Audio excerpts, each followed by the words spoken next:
அந்த ஃப்ரெஷரை அந்த கம்பெனிக்கு ஏற்ற மாதிரி ஃபைன் டியூன் பண்ணி அதுக்கப்புறமா ஒர்க் பண்ண வைப்பாங்க. ஸோ இப்போ அந்த கம்பெனிக்கு ஏற்ற மாதிரி அவங்க பாலிசிக்கு ஏற்ற மாதிரி அவங்க எஸ்ஓபிக்கு ஏற்ற மாதிரி இந்த ஃப்ரெஷர்ஸ் அவுட் கொடுப்பாங்கல்ல. ஸோ இதுதான் ஃபைன் டியூனிங். இதே வந்து இப்போ இந்த மாதிரி எல்எல்எம்ஸ் இருக்குல்ல, அந்த எல்எல்எம்ஸ் வந்து நமக்கு ஏற்ற மாதிரி கஸ்டமைஸ் பண்ணி ஒர்க் பண்ணுறது தான் இந்த எல்எல்எம் ஃபைன் டியூனிங். இப்போ இந்த டெஃபினேஷன் பாருங்க. You can take a pre trained model and continue training it on a small curated data set specific for your task.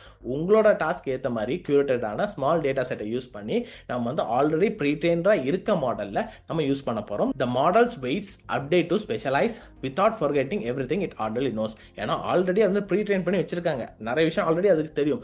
அதை தெரிஞ்ச விஷயத்த எந்தவித மாற்றமும் பண்ணாமல் எக்ஸ்ட்ரா அடிஷ்னலாக நம்மளோட நாலேஜும் கொடுக்குறோம். ஸோ நமக்கு ஏற்ற மாதிரி நாலேஜ் கொடுக்குறோம். அதனால ஃபைன் டியூன் ஆகி நமக்கு ஏற்ற மாதிரி அவுட்புட்ஸ் கொடுக்கும். ஒரு எக்ஸாம்பிளுக்கு இங்கே உங்கள் க்ரோமில் போய் ஹக்கிங் ஃபேஸ் அப்படின்னு நீங்கள் ட்ரை பண்ணுங்கள்.